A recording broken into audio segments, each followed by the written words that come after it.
Shalom sahabat yang baik hati, salam sehat selalu bagi kita semuanya. Marilah kita bersatu di dalam doa. Kasih karunia dan damai sejahtera dari Allah Bapa dan dari anaknya Tuhan Yesus Kristus kiranya menyertai kamu sekalian. Amin. Firman Tuhan bagi kita pada hari ini tertulis dalam kitab Keluaran 16 ayat 2 sampai ayat 8. Kita baca secara lengkap di tempat kita masing-masing. Saya baca ayat ke-8. Kata Musa lagi, jika memang Tuhan yang memberi kamu daging pada waktu petang dan roti sekenyang-kenyangnya pada waktu pagi, karena Tuhan telah mendengar sungut-sungut yang kamu sampaikan kepadanya, siapakah kami ini? Sungut-sungutmu itu bukan kepada kami, tetapi kepada Tuhan. Allah menurunkan roti kehidupan bagi umatnya. Perjalanan Israel mulai dari keluar dari Mesir menuju Kanaan adalah inisiatif Allah. Allah melihat dan mendengarkan seruan umatnya dan tidak menghendaki kehidupan umatnya senantiasa dalam perbudakan.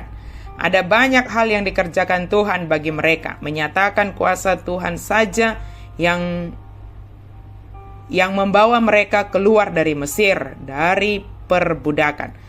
Allah membebaskan mereka dari perbudakan Mesir, namun semua hal yang mereka saksikan itu tidak serta-merta diikuti oleh pertumbuhan iman. Sebab ketika mereka menghadapi kesulitan, mereka gampang jatuh kepada sungut-sungut dan bahkan ingin kembali kepada perbudakan yang telah mereka tinggalkan. Hidup yang berpusat pada makanan, ngolunamar pamusatan tusiubeo, akan membuat seseorang mudah jatuh kepada sungut-sungut. Bersungut-sungut adalah hal yang dilakukan oleh orang-orang yang kurang bertanggung jawab dengan apa yang dikatakannya. Hanya karena makanan, mereka sanggup melupakan status mereka sebagai umat pilihan Allah, di mana Allah telah melakukan banyak hal kepada mereka. Bersungut-sungut menandakan ketidakpercayaan, pemberontakan, dan bahkan kekecewaan mereka. Seolah-olah mereka menolak apa yang telah Tuhan kerjakan kepada mereka. Dengan sungut-sungut mereka itu, mereka menyangkal dan seolah-olah tidak menerima rancangan Tuhan yang akan membawa mereka ke tanah perjanjian, tanah Kanaan dalam rangka pembebasan mereka dari perbudakan. Tuhan merespon sungut-sungut Israel dengan memberikan manna dari atas. Manna dalam bahasa Ibrani artinya berarti apakah ini?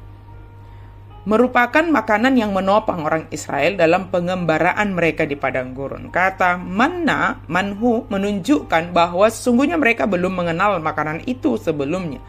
Tetapi Tuhan menurunkannya bagi mereka menjadi bekal di padang gurun.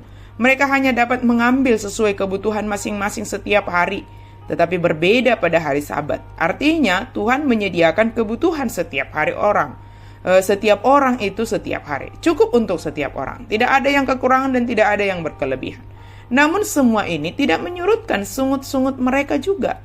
Karakter bersungut-sungut itu tidak menjadi hilang dari mereka. Dan ini terlihat dalam perjalanan mereka.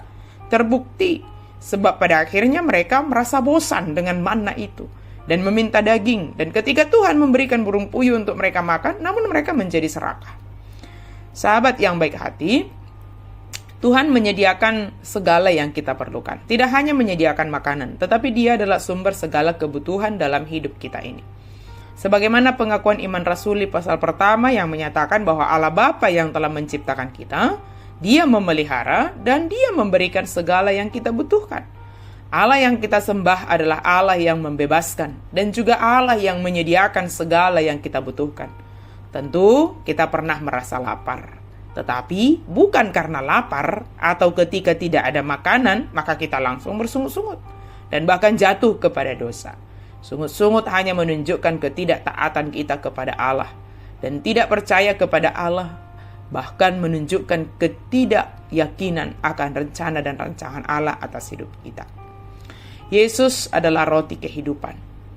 Jika manna diberikan hanya untuk mengenyangkan mereka setiap hari, secara jasmani ketika di dalam perjalanan padang gurun itu, tetapi Yesus adalah roti kehidupan. Yesus telah datang ke dunia ini, dan siapa saja yang datang kepada Yesus, ia tidak akan pernah lapar lagi, dan siapa yang percaya kepadanya, ia tidak akan pernah haus lagi. Percayalah kepada roti kehidupan, yaitu Yesus Kristus. Mari seluruh hidup kita berpusat kepada Yesus Kristus, bukan kepada makanan jasmani saja, atau perut, atau bahkan kesulitan. Kesulitan, tantangan, atau bahkan tidak ada makanan atau minuman boleh saja terjadi. Namun jangan sampai semuanya itu membuat kita menjadi tidak taat, membuat kita menjadi tidak percaya, membuat kita menjadi pemberontak, tidak yakin pada rencana dan rancangan Tuhan dalam hidup kita ini. Hadapilah semuanya itu dengan percaya kepada Tuhan Yesus yang adalah roti kehidupan bagi kita.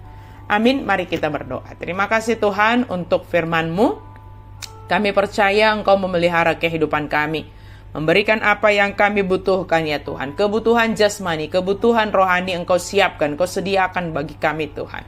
Kami hanya mau datang kepada Tuhan saja dalam mengerjakan segala sesuatu yang kami kerjakan. Kami mau berserah, mempercayakan semua kepada Tuhan. Dan melalui itu semua kami percaya Tuhan memelihara kehidupan kami dan memberikan segala yang terbaik bagi kami. Terima kasih Tuhan untuk pemeliharaan-Mu. Terima kasih Tuhan untuk segala sesuatu yang Engkau anugerahkan bagi kami. Biarlah kami senantiasa bersyukur kepada-Mu dan semakin mengenal Engkau ya Allah yang Maha Kasih, yang selalu ingin membebaskan kami, yang Maha Murah dan senantiasa menyertai kami. Dalam nama Yesus kami berdoa dan bersyukur. Amin.